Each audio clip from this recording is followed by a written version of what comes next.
and gentlemen, Salve Regina University President Kelly Armstrong and the former President of Ireland, Mary McAleese.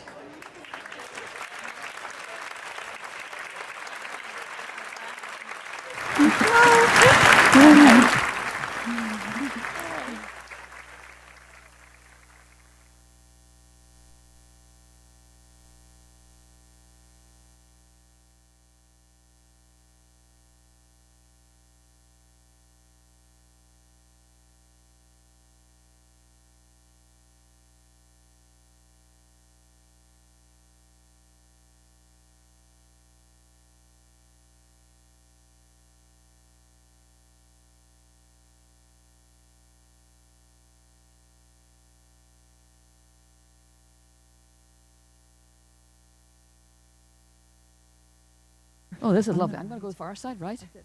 Yeah. Is that okay? Yes. Perfect. Thank you. Whoa. Hello, everybody. Hello. Hi. Can you hear me okay? Yes. Wonderful. Isn't this amazing? This is amazing.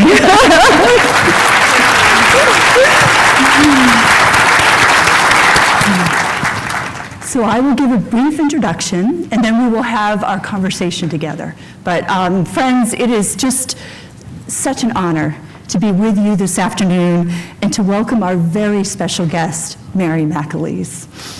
Thank you. Thank you. Thank you. In our audience, we also welcome Martin McAleese, Mary's wonderful husband. We have with us today our own Mayor of Newport and the Newport Council members.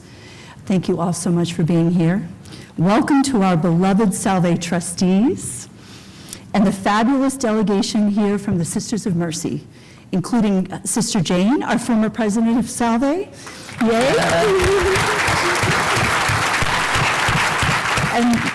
And our chancellor, Sister Therese. We have with us the former ambassador of Liechtenstein here with us today, Claudia. She's very wonderful. We have presidents and senior staff from several local universities and colleges, including Wheaton, Johnson & Wales, Rhode Island College, and the Association for Independent Colleges and Universities, Dan Egan. Great to see you all here. Thank you. And we have representatives from many of our local Irish American groups and many friends from organizations here in the Newport area and beyond. A special welcome to our Salve faculty, staff, alumni, and of course, our students. Wonderful. I am most grateful to our sponsors this afternoon, particularly Berkshire Bank and the 1829 Fund, who have so generously supported this wonderful event. So as we all know, this is our 75th anniversary at Salve Regina, and it has provided us with a lovely opportunity to celebrate our history and our heritage, those elements of Salve that truly set us apart from other institutions.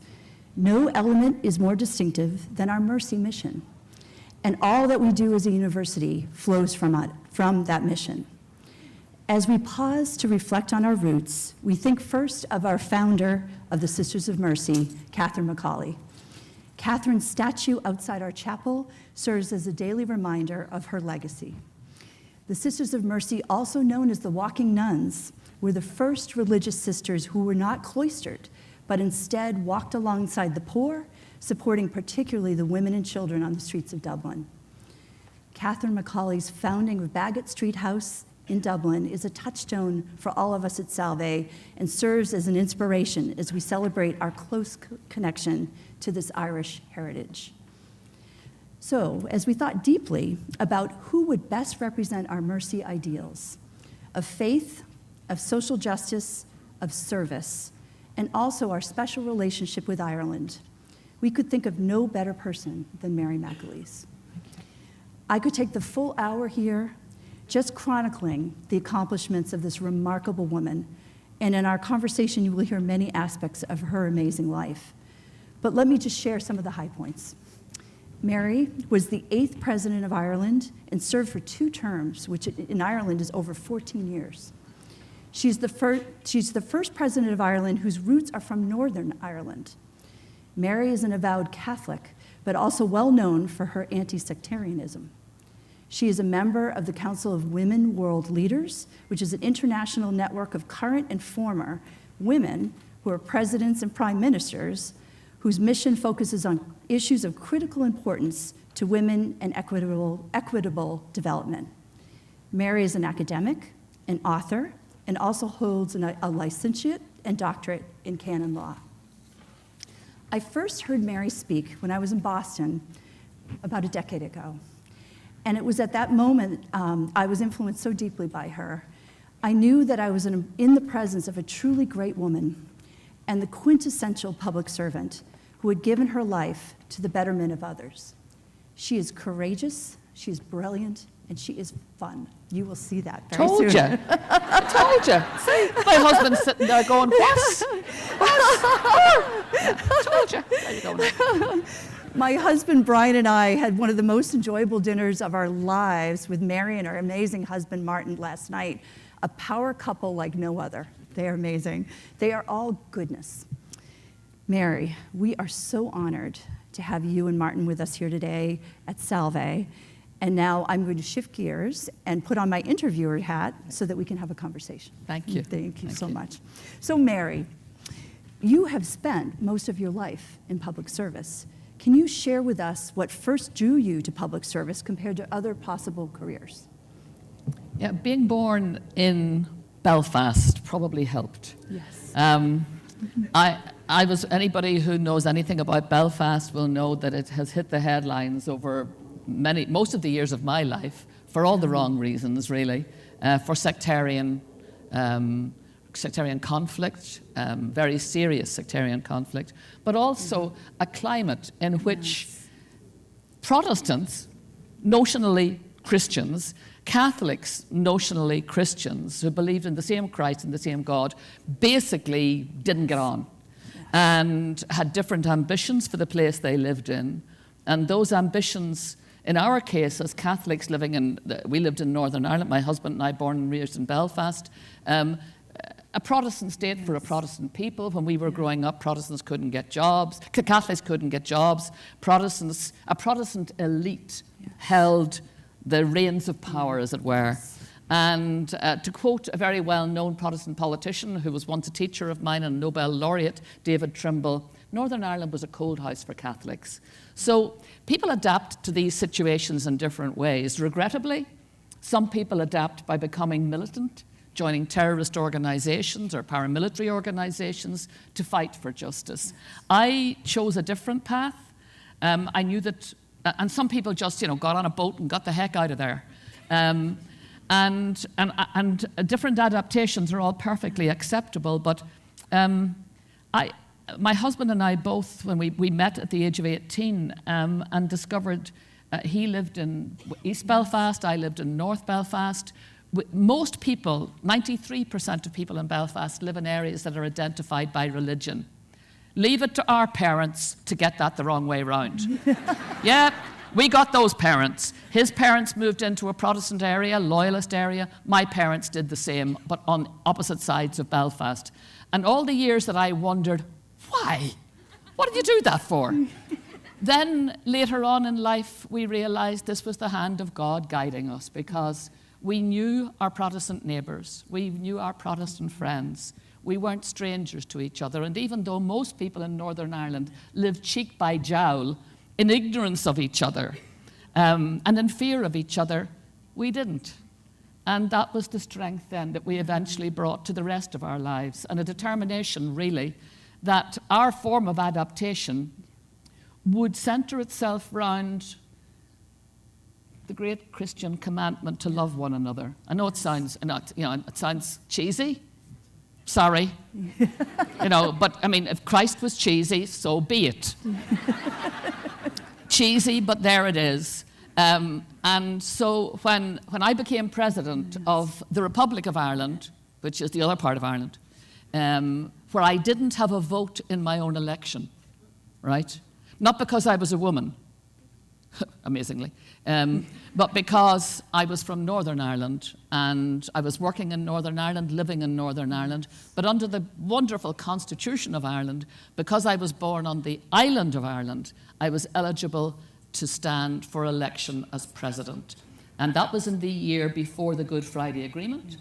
And I had been involved with John Hume and Gerry Adams in the talks that were initiated by the wonderful Redemptorist order of priests who get so little credit for being the seed corn of the peace process. I'd been working with them. Martin and I were both Redemptorist oblates. And we had grown up in Catholic homes. We had had the gospel preached to us. We'd heard the stories of oppression of Catholics. We'd seen people grow in frustration and hatred. And honestly, I just thought that was tedious. I thought violence was just stupid. And luckily, I married a man who thought the same thing. And we then dedicated our lives, particularly when I was elected, to doing what we think is the right thing to do, to build bridges. It seems, again, a cheesy thing, but it condensed in that phrase, building bridges, was a commitment on our part to building what I call just good neighbourliness, trying to reach out to particularly Protestant unionist communities in Northern Ireland who despised the Republic, where I was now president, probably despised me, had little time for Catholics, little time for the idea of a united Ireland, wanted to remain British. I mean, I'd grown up in British Northern Ireland, quite relaxed about all that.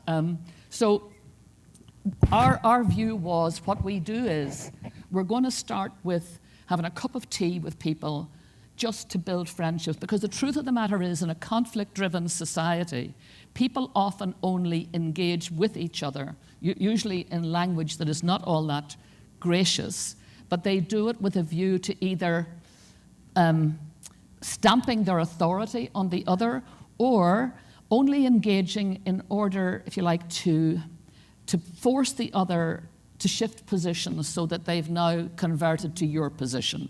I'll only be your friend if you agree with me on everything. And I think that's not a recipe for God's human family. If that was the case, just think of what we would look like, clones all sitting here. So luckily that was brought home to me because I'm the oldest of 9 children. My mummy and her siblings have 60 children, like 60, because they heard that thing about increase, multiply, and fill the earth. In brackets, applies only to us. Have to do it all on our own. And we all lived on top of each other. We all lived in the same area, and the house was always full of hungry people that you were forever making sandwiches for. And so from that experience, and also my father eventually, he was a barman who eventually owned a pub, and those 2 experiences they were as good as doing a psychology degree, quite frankly. Sorry, psychologists and PhDs in psychology, but they were, because they introduced you to the vast array of creativity that God got up to. Yes. And even though at times you'd go, for God's sake, how could he think that? How could she do that? How could he be like that? Eventually you had to accept, these are God's children too, And I have got to find some way of sending a message to them that they're my family and I'm their family. And that's what we did for 14 years. We ate our way across those bridges. And it kind of worked, because the day that we went into the House of the President is called Aras and Uachtar, and you can forget the rest of those questions. Sorry, once I start, I can't be stopped. But, when we went into the Aras, Aras and Uachtar is the name of the President's house, Aras meaning house in Irish, and Uachtar meaning cream, or president. Anyway, we went into, and as we were going through the door of the house in 1997, I said to Martin, do you know what? This is where we'll find out whether the great commandment to love one another really works. And for 14 years, we worked, and he worked assiduously, to just break down all those barriers that allowed people to say, I'd never talk to her, I'd never talk to them, I'd never come to the house. And After 14 years, it was an open house where people who disagreed profoundly with us, spiritually, religiously, politically, came and were friends, and are fantastic friends to this day. And we walked out that door 14 years later, and I said, that great commandment, you know, it works, really works. Make an effort, it works. That's my message, it works, you know, really does. And it's cups of tea and scones and lunches, and it also doesn't, you know, you do have to avoid certain subjects a lot of the time, because you don't want to, you know, everything to break down immediately. In a conflict situation, regrettably, breakdown happens very, very easily. Egos are fragile. So we just talked about kids, you know. We found great common ground there, great common ground with people. We all had problems with our kids, all of us. Our kids were all smarter than us, yeah. They were all more technologically proficient than us. They all thought that we were irredeemably stupid. And so we found we had great common cause there. It's brilliant, yeah, great common cause. Mary, yeah. you mentioned, here we are at the 25th anniversary of the Good Friday Peace Agreement. As you reflect on this agreement, what do you think are the lasting effects, and where is there still work to be done? First of all, we have an agreement. Yes. It's an international treaty, and it sets out principles. And those principles were put to the people in a referendum in May of after the agreement was signed by the politicians. And so it was a great idea, not just to have it as a political document, but to put it to the people, and North and South. So there were twin referenda held, and it was overwhelmingly endorsed. So now people of different political persuasions knew that their neighbours who, you know, the Catholic knew that the Protestant, the Nationalist knew that the Republican or the Loyalist were subscribing to the same fundamental principles. Parity of esteem, equality, because we hadn't had those. Yes. But when the people, just like the people of God, when the people speak almost above the voices of the politicians, there's a greater goodness, there's a graciousness in them that got released by the Good Friday Agreement, got released by the referendum. At the end of Ulysses, if any of you have managed ever to get to the end of Ulysses, you will know that the last word in Ulysses is that great yes. And that's what came out of the Good Friday Agreement and the referenda. Yes. The realization that almost everybody around you was saying yes to a future based on partnership, on parity of esteem, on respect for difference, and that there was a formula which allowed those of us who believe in a united Ireland to believe in it and to be able to talk about it without being regarded as subversive, which had been the case. Those who believed in remaining with Britain, that Northern Ireland would remain in Britain as part of the United Kingdom, rather. It would remain part of the United Kingdom unless and until the people of Northern Ireland decided differently. And they would be asked the question from time to time in a referendum. That was a compromise. That was fair. Everybody had to give a little bit. And I think that was the great legacy of the Good Friday Agreement, is the realization that people can change and they can compromise, because you can't change very often without compromise. You need the compromise, and people were willing to do that.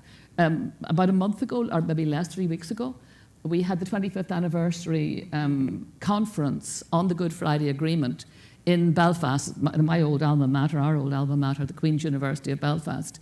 We had Bill and Hillary Clinton there, who were so phenomenally involved in bringing about the Good Friday Agreement. We had George Mitchell, who was remarkable. He came to Northern Ireland as special envoy of the United States government, thanks to people who had a love of Ireland in America, who had stayed faithful to it because their mums, their dads, their grannies, their granddads, their great-grandfathers had a link. They put pressure on their politicians for the American government to get interested in this small little island and to give it the benefit of its best. So they sent the best, and we got George Mitchell. He was something else, powerhouse. And what he does instinctively is to speak in the language of grace. He's a gracious man. Even when he's speaking to people who disagree fundamentally with him, whose views he's trying to change, His temperament doesn't get nasty or abusive or raw or toxic, all of which would have been normative in politics in Northern Ireland, on all sides, regrettably. And you see, when people talk to you toxically, something inside you cringes. It doesn't make you open, it closes you down. And through him, the Northern Ireland politicians learnt, if you're nice, even through your teeth, if you're nice, actually, it opens people up, it doesn't close them down. And you open up space in which you can discuss. That's his legacy to us. At 90 years of age, he came suffering from leukemia. He came to that conference 3 weeks ago, and he delivered a speech, the first speech he's been able to give in 3 years, the likes of which I have never heard. That document is as good a legacy document as the Good Friday Agreement itself. Unreal. And so at that conference, which was brilliantly attended, we saw that 25 years on, though we're still working through the process, I don't know whether we're in the middle, we're certainly not at the end of a process, we're still working our way through it. But you could see the passion people still have for it, because we have a treaty, we have a set of principles. And every time somebody does something, whether it's at the political level, it usually is, that contradicts that, we're able to say, hang on a minute, you're offending the Good Friday Agreement. Yes. You're offending this principle. And that, I think, is the legacy. We have this formidable treaty and lodged with the United Nations, but it's a treaty that everybody on a day in Ireland said yes to. And that's the real power. The people of God spoke, you know. That's beautiful. Mary, you were the first Irish president to invite the Queen of England, Queen Elizabeth, to visit Ireland. Can you talk about that visit and what it meant for Ireland and its relationship with the UK? It was the Queen, Her Majesty the Queen, late Queen, God rest her soul, came to Ireland in May of 2011.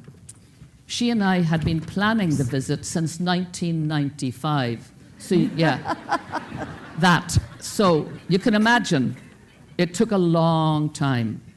I first met her before I became president. I was Pro-Vice Chancellor of Queen's University of Belfast that time. We had a sesquicentenary, 175th anniversary, or 150th, anniversary, and we were, with Cork and Galway, 3 universities had been founded by Queen Victoria.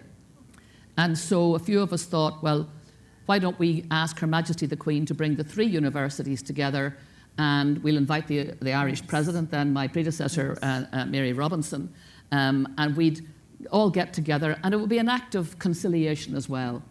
And so we did that. But my job on the day was to show her around all the various groups, you know, and have her shake their hand. But I don't do curtsying.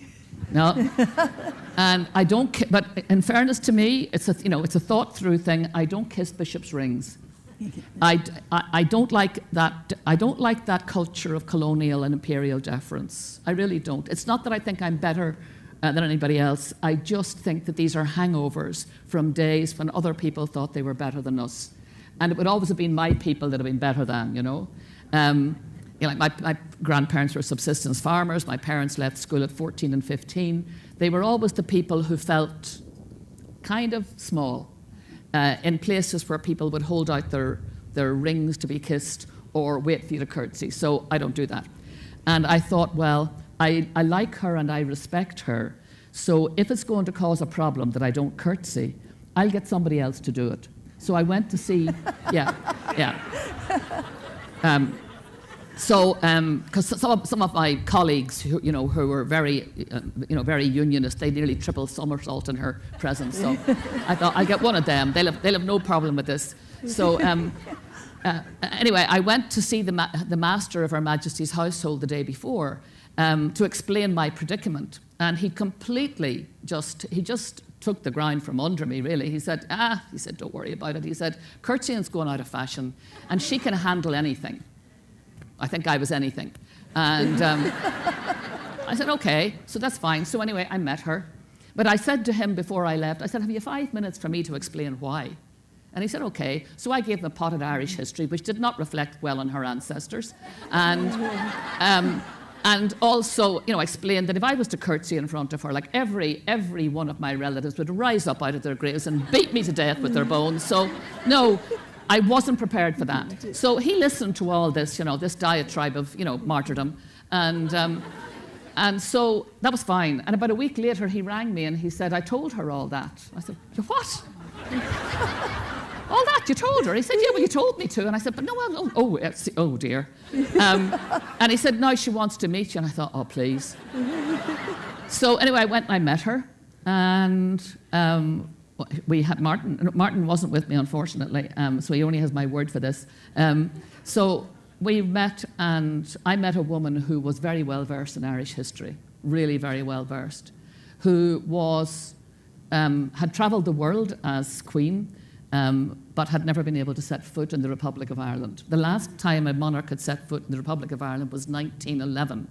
There were very good reasons for that, Anybody who's an Irish historian will know that there was no love lost. So I was surprised, actually, to find that I was talking to a woman of great faith, whose idea was she didn't want to come, as the queenly visitor. She wanted to come to make her contribution to peace, to be a peacemaker, to be a reconciler. That floored me. I just was so grateful. And I said, well, look, if at any time in the future, I can be of any help to you, I'll do that. And so the day I was elected, she wrote and she reminded me. So from then on, and I met her many times after that, and every time we spoke about what were the possibilities. And so coming to the end of my term, there would have been huge resistance to her visit. There's no doubt about that. And there were massive security implications, of which I was, pretty aware. But luckily for me, the government, there was a change of government in 2011, as I was about to leave office. And I said to the outgoing Prime Minister, Taoiseach as we call him, I want you to invite the Queen. That's I've never asked you for anything, I said, the way we women do. I've never asked you for anything. This is my mother coming out in me. I've never asked you for anything, but I'm asking you for this now. And he said, okay, if the incoming Prime Minister, Taoiseach, agrees. And he did. And that was it. And so she came. And for 4 days, she won Irish people over. She only made one speech during that time. But she arrived, can you imagine, she arrived into an airport. She had to, she came in a plane, okay? So now this story is lost on English audiences. They don't know Irish history at all. But she arrived into an aerodrome that we call Sir Roger Casement Aerodrome. You know who Sir Roger Casement was? He was a Northern Unionist background Protestant, member of the British establishment, knighted by the then monarch, and for his services to the British Crown, who decided that the cause of Irish unity and Irish nationalism was a truer cause. And he changed sides. And for that, he was tried and hanged for treason. Now, so we called our airport after him, right? Yeah. We have a few airports she could have flown into.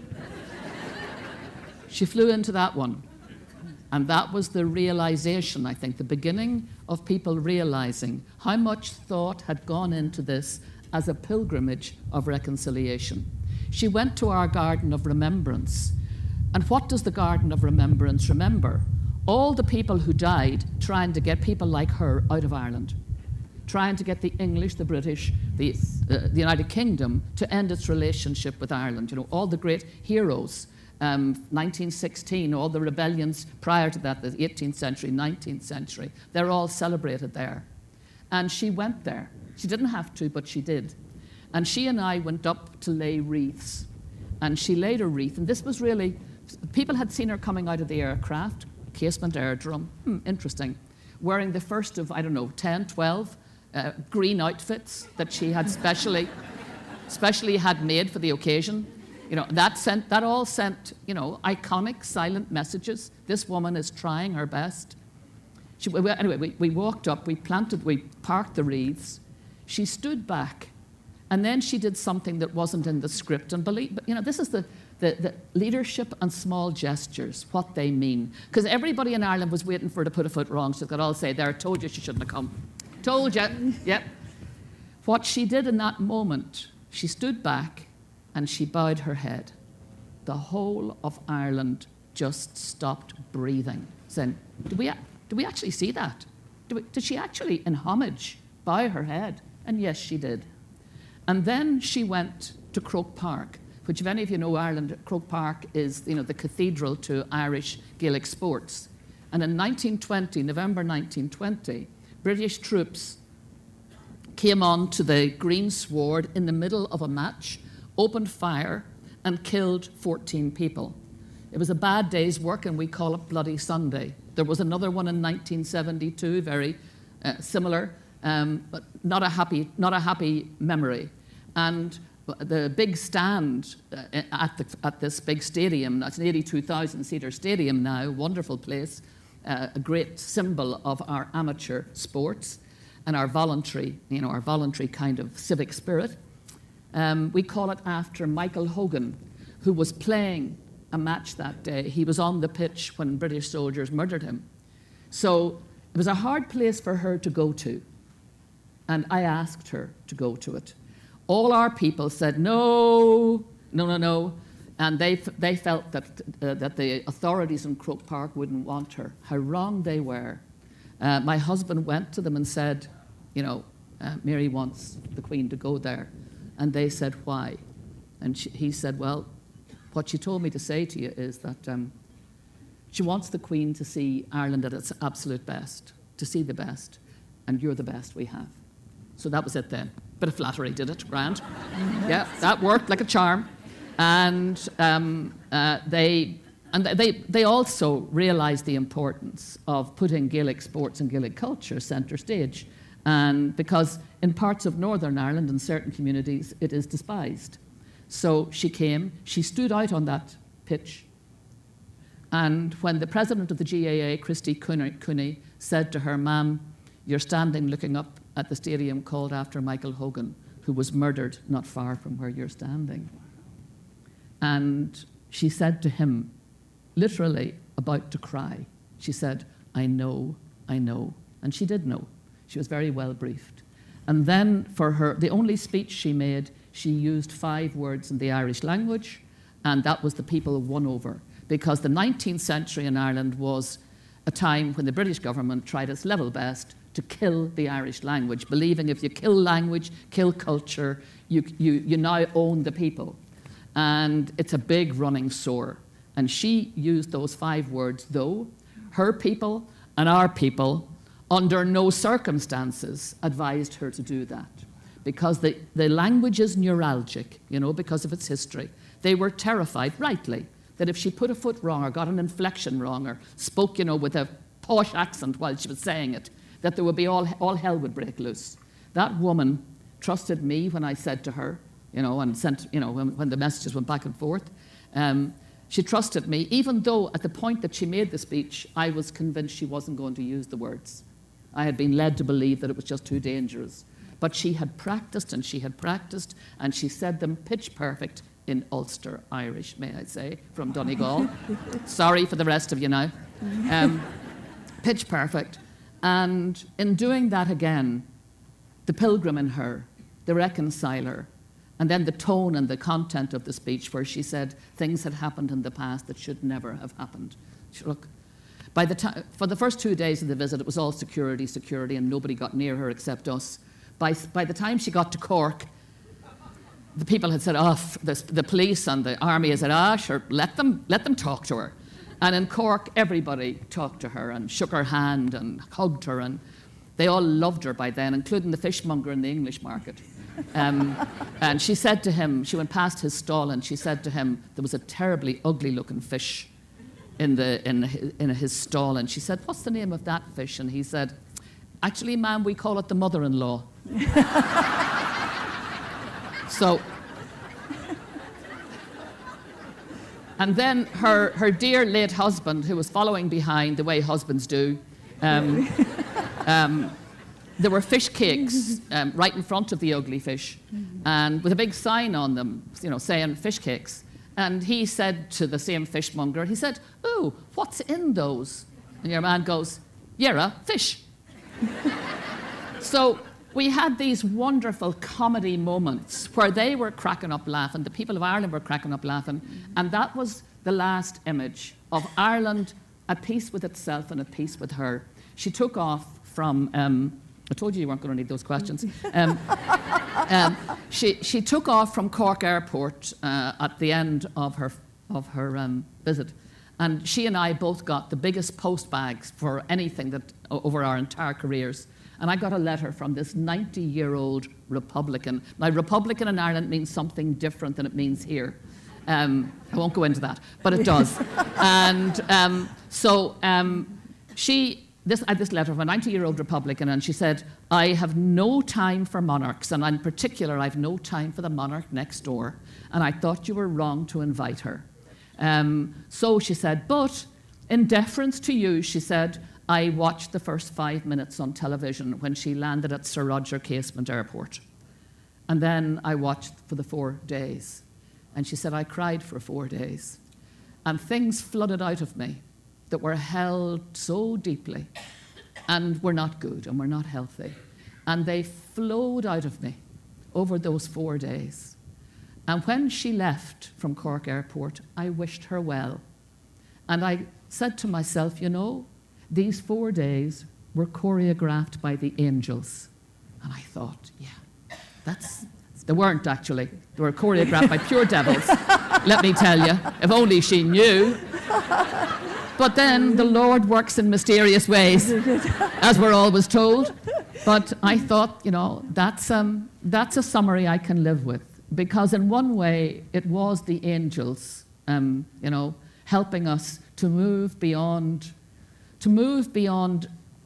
hatred and fear and unneighbourliness, and to a new platform of good neighbourliness. And she showed the Christian way. I mean, between her faith and my faith, there was no difference. That's the bottom line. She might call herself an Anglican, I'm a Catholic, fine, grand. Same God, same commandment to love one another and to do what we could to make love work. And she did it. She did it. That's beautiful. And your faith is such an important part of who you are. Thank you. And Mary, of course, you are a Catholic. Can you talk about how you remain centered in your Catholic faith and also advocate for your beliefs as a feminist and as a strong supporter of LGBTQ rights? Yeah, with difficulty, I have to say. I think, though that said, I mean, I was baptized into the Catholic Church, and I'll be, if I'm not excommunicated beforehand, I will be buried from a Catholic mass someday, hopefully in the far off distant future. But it's a very difficult time, But on the other hand, if you know church history, it's a mercy to God the institution is still standing. The clowns, the idiots, the stupid stuff that we've had to put up with over centuries, and that has been part of the dynamic of the church, including up to reasonably recent times. So I look at it and I keep saying to myself, hang on a minute now. You could walk away, and people do, and I understand that. I understand why they walk away in frustration with the way in which women are treated, the way in which LGBTIQ people, particularly after Humanae Vitae, the number of people who just said, here, I'm out of here. But it is the single biggest NGO in the world, bar none. Bar none. And what infuses that NGO work? It's not actually the curial officials and the magisterium and the documents and canon law. It's people like the Mercy nuns who do the work. It's people like the mammies and daddies who invest in their children and make them good people, want to make them principled people. It's the people on the ground who do that work. There are 200,000 Catholic schools in the world. I don't know how many Catholic universities. There are leprosaria, there are hospitals, there are orphanages that go back generations and centuries, work done by the people of God because they believed in giving, because some, yes, believed in controlling, But most of them believed in giving and in helping and in seeing, like Catherine McAuley. Catherine McAuley had loads of money. She wasn't born into money, in fairness. She was left a very big legacy. She could have built a big fancy house. You know, she could have come here, you know, to the Cape and built a lovely big fancy house and lived the life of a lady. And she didn't do that. She took the money and she used it to give help to the poor, particularly to empower women who had been forgotten and overlooked, and poor women. And that's the history of the church as an NGO. Now, I know the dark side of it. I know the dark side. I know the abuse side of it, which breaks our hearts, and the trust that it betrays, and the things that we brought to foreign shores that we should never have brought, the cultural colonization. But somewhere in all of that story, I think we can rescue love. And that's what keeps me going. I say to my kids whenever they say, "Why do you bother, Ma'am?" And I say, because this church to which I belong, it's a key influencer in the cultures of 5 continents, a key influencer, the only faith system with permanent representative status in the United Nations. That's in recognition of its status in the world. It is a key influencer. That means it can influence for good, it can influence for mediocrity, it can influence for bad. It's a conduit. And as a conduit, we who live in this world, in this time, I think if we're able, we have to help nudge it onto the paths that mean that it's a conduit only for good, that it empowers women, that it's not acting as a braking mechanism holding women back. And I think the people of God, particularly in this generation, are asserting themselves to make it clear they want to be part of a big human family. I have a gay son. I don't want to see him outside the church, you know. I don't want to see him excluded. I hate this. When I see it, I remember him as such an enthusiastic altar boy. And his husband, his now husband too, two lovely, enthusiastic young altar boys. And then they grow into the realization they're gay, and then worse than that, the realization that their church kind of despises them. That's an awful thing. And there's many like them, and I don't want that for the next generation, which is why for the last 40 years, you know, I've been involved in Yes. gay rights. It's why, when I was telling you a story, I think earlier today, or yesterday perhaps, when I was 18, my mother gave birth to the youngest of her 9 children, her 11th pregnancy, her 9th live child. And God, he was a yap. And he was born right in the middle of my mock examinations for matriculation for university. He was an absolutely brutal child. And my mother, unfortunately, she was hemorrhaging very badly, and so a lot of the responsibility for kind of looking after him fell to me. Not a good time. I keep reminding him. I know it's 50-odd years, but I still keep reminding him. And so shortly after he was born and she was hemorrhaging ridiculously and on the point of death, our Catholic family doctor told her she needed a hysterectomy, but he could not recommend her for it. He would have to send her to a Protestant doctor, which he did. She went to the local state hospital. She came home after the hysterectomy, grew back into health again, but she was only home maybe a couple of days when our parish priest arrived. And have any of you seen Father Ted? Few of you have seen Father Ted. You know Father Jack? Played by the late wonderful Frank Kelly. Well, this priest was his uncle. So I'm only saying, right? If any of you know Father Jack. Right. So anyway, our parish priest arrives in high dudgeon, really offended. And in front of us children, he berates my mother and father that she was 38 years of age, and he said because she was still of childbearing age, how dare she have a hysterectomy, and to do so without first seeking his permission. So you want to know why I can stand up on my hind legs and talk back to the Curia? That is why. Because my mother didn't. My mother left school at 15. She didn't. She couldn't.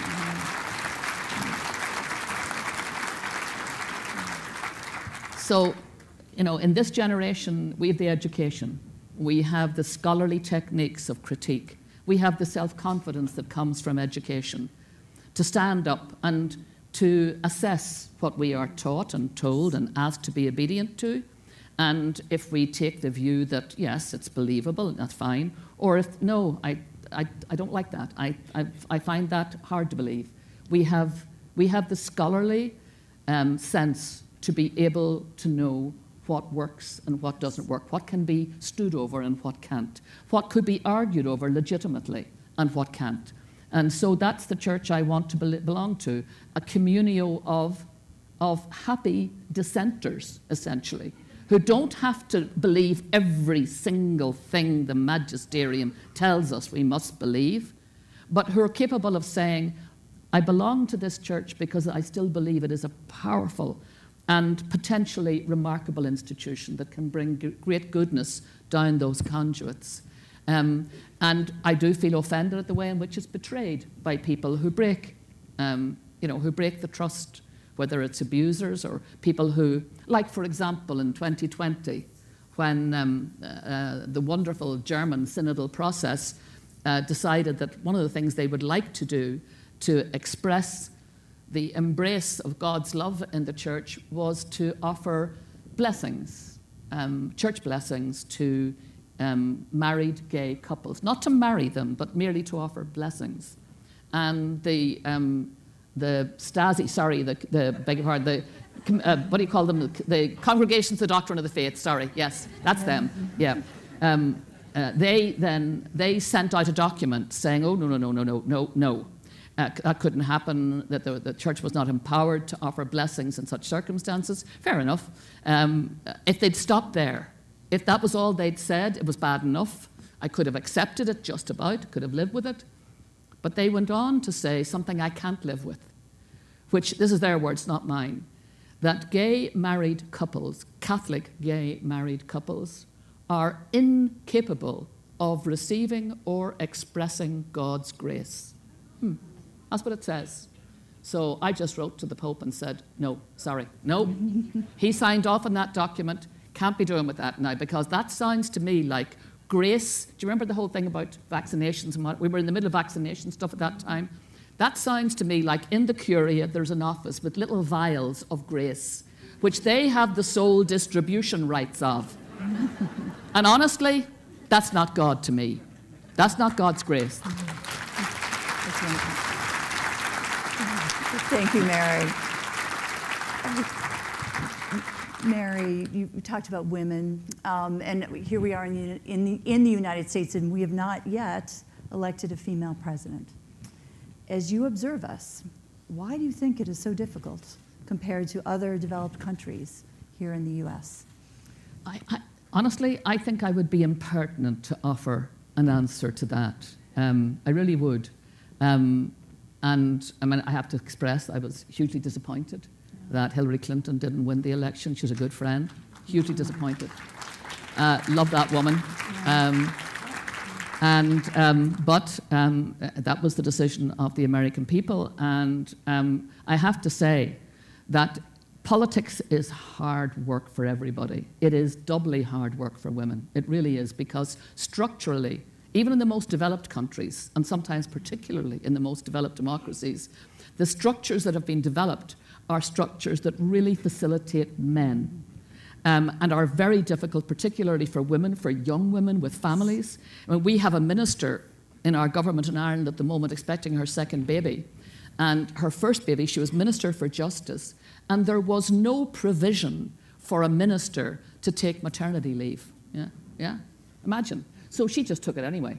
And you see, that's the kind of young women that we have now who just say, sorry, no, not doing that. We'll change the rules. And so we did, because we got embarrassed into it. And so I think we do have to look very carefully at the structures. Also, social media is particularly hard on women. It is crucifyingly hard on women.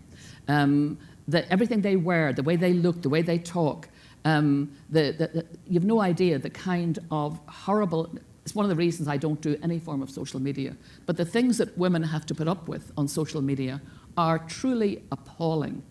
And that's particularly true of women politicians. So I think that we have a job of work to do in terms of creating spaces that are safe for women to be in politics, that support them. Men have luck that women don't have. I mean, there's a thing now. Men, just give you an example of the luck that men have that women don't have. But it's not quite politics, but it's a true story. And like my husband and I did this cookery course way back years ago, right? And I bake bread. I used to bake every Saturday. I turn out, loaves and fishes every Saturday. And anyway, we go on this cookery course. Well, I'm not going to be baking loaves. I bake loaves at home. I want to bake something, exotic. But no genius here decides he's going to bake a loaf, right? So he bakes a loaf, and he takes it out of the oven, and he holds it up for the entire audience, to revere his loaf. And some genius takes a photograph. And the next thing, there's this big magazine in Northern Ireland called the Ulster Tatler. He's in the magazine with his freaking loaf. And that was 1989. Since 1989 and the picture of the loaf, the number of people who come up to me and say, God, you're so lucky to be married to that great baker. See, he has never since baked a loaf, right? Or, may I say, anything. So men have luck that we don't have. All those times that I baked lives, no cameras, nothing. And that's what happens, we women, unfortunately, we shine, our light doesn't get to shine above the bushel very often. And then by the time it does, if you decide to stand up and say, excuse me, here's my loaf too, somebody said, would you listen to her, that strident so-and-so? Would you just listen?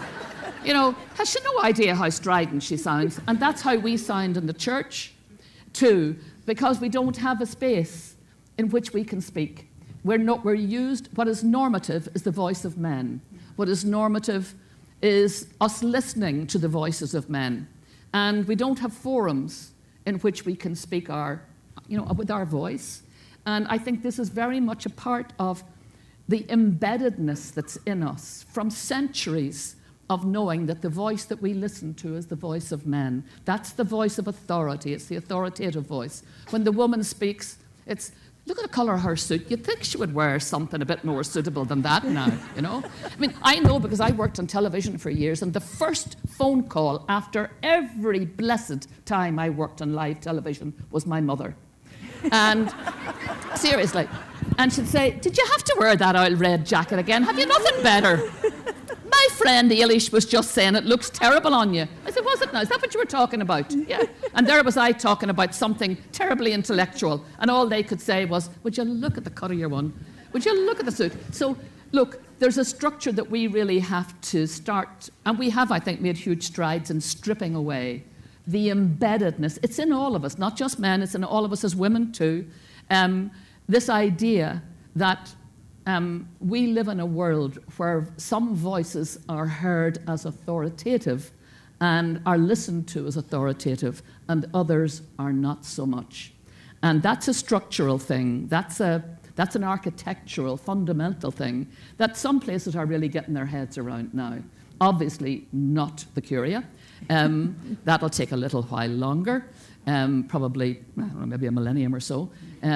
But they are now. The Pope has listened, actually, to the word that has come back from all the dioceses that have had. Anybody who's been involved in the synodal process that was initiated by Pope Francis will know that around the world, where the people of God have spoken, they have spoken almost with one voice, saying, we want a church that listens to women, that includes women as decision makers, that doesn't exclude them or repress them. That's the word from all the 5 continents.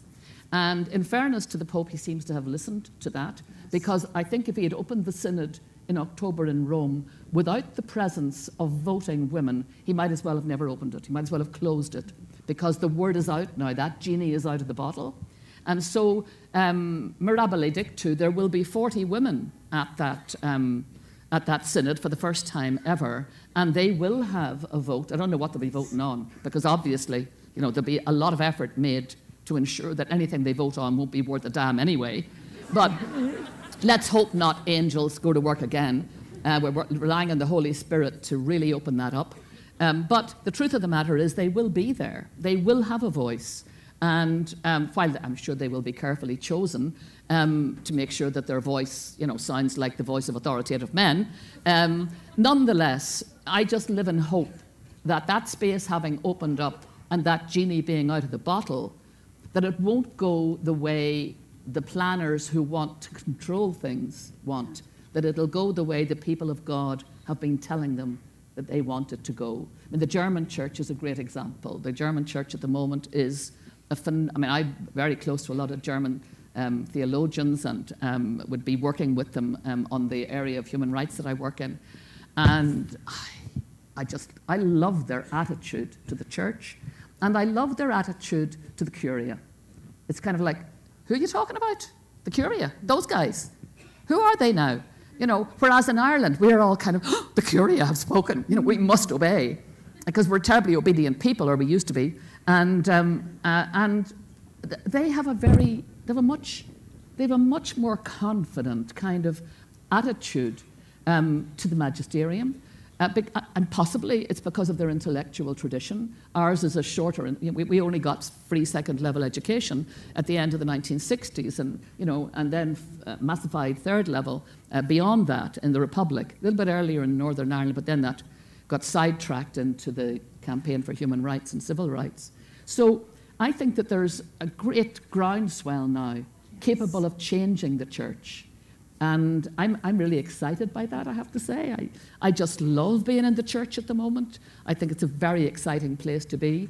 And it's exciting for women, but it's also exciting for men, because in the end of the day, where there is that imbalance, there is injustice. Where there is injustice, there is misery.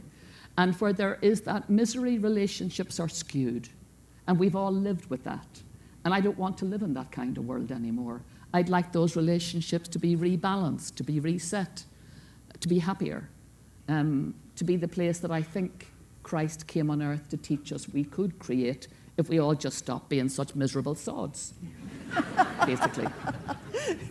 Mary, we could keep you here all afternoon, and I want to thank the audience members who sent such wonderful questions. I hope you've heard some of those reflected in the questions that I've asked. I'm going to ask you one more as we go, which is, Salve Regina, of course, is an educational institution, and we would love to ask your advice as we look to educate the next generation of leaders. What do you think is essential for young people to know as they emerge as adults in the world with all its challenges and complexities? Oh, yes. First of all, to know their own worth. Yeah. To know their own worth. Yeah, and that's a very important thing for human beings. Not to become bumptious, arrogant people. I don't mean that. I mean just to know their own worth as human beings, and to know what it is that inside them that generates that worth. People of principle, people of decency, people who are going to be good neighbours, good colleagues, good husbands, good wives, good parents. So to know their worth, and then to respect the worth of others. Not to think of themselves as competitors to other human beings, but to regard themselves as in a world where everybody, I say, is different and has different talents. If you can help another person to know their worth and to put it at the service of whether it's family, humanity, workplace, then we all benefit. We all benefit because, we should be team players, really, in this world. We should be team players. I don't think that, I think it's a very important thing to see ourselves, really, as team players. And I'm always struck by the fact my kids were all rowers, and my two daughters were really serious rowers. They'd get up, and if there was ice on the Liffey, they would take sticks and attack the ice and launch the boats. My son was a fair weather rower. A spitter rain, he'd say, yeah, I'll go tomorrow. I'll do it tomorrow. Or he'd pull the duvet over his head. But they were all rowers. And what I loved about the rowing community, and I think it's true of a boating community as well, sailing community, that everybody had a different talent and different job to do. If you're in a scull with 6, 7 people, 8 people, you're relying on each of them to, yes, obey the rules, but their strength, it's their individual strength, allied to yours all the way down the line, And the training they have done, you respect them for that. For turning up, you respect them for that. And I always loved the way rowers were not in the least bit jealous of each other's talents, but actually thought, God, that's great, because if we had her on the boat or him on the boat, we could do great things together. And I think that's how we should look at other human beings. It's always been the way that wherever I've been a boss in a place, is to take the view that the leadership that I give should be about affirming, encouraging, supporting, nurturing, nourishing the people around me to do their jobs the best they can, to give them a sense of their worth. Because honestly, if you look at the history of this country, look at the history of this place, where the Irish came and they built that wonderful fort Adams that Martin and I saw yesterday. We went to the little graveyard today where the first church was built, the first little Catholic church. And many of them would have come from an Ireland where they were regarded, honestly, as worthless. That's the truth of the matter. That's why they left Ireland. Because the system, of the penal laws, the system of empire, regarded them as people of no worth. And here, planted in this soil, they proved their worth to themselves, to others. And then they taught their children, in turn, children who came here to Salve Regina, to be people who knew their worth. And I don't want that to sound like that you know your worth in the sense of being a bully or a boss. It's actually the reverse of that, quite the reverse of that. To know that you're God's child, you're loved. But you see the person over there that you're not so fond of, actually that person is too loved by God. That person has talents too. And if you can work with that person, you can showcase to God the wonder of his or her or their creation. Yeah. And that I think that's what keeps us focused on this life, but also focused on the resurrection beyond. Yes. I think if we do that, we'll be doing okay. Wow.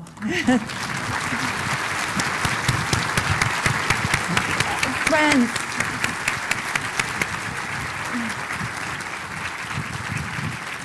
please join me in thanking Mary and Martin for their trip to Newport, to Salve Regina, to be with us today. We are so grateful. You're so welcome. Thank you for asking me. Thank you. Thank you so much. Thank you so much for asking me. Thank you. Thank you. Thank you so much. You're so good. God bless. Thank you. So Mary, we will head out this way. I'm going this way? Yes. Thank you so much. God bless you. Thank you. Thank you.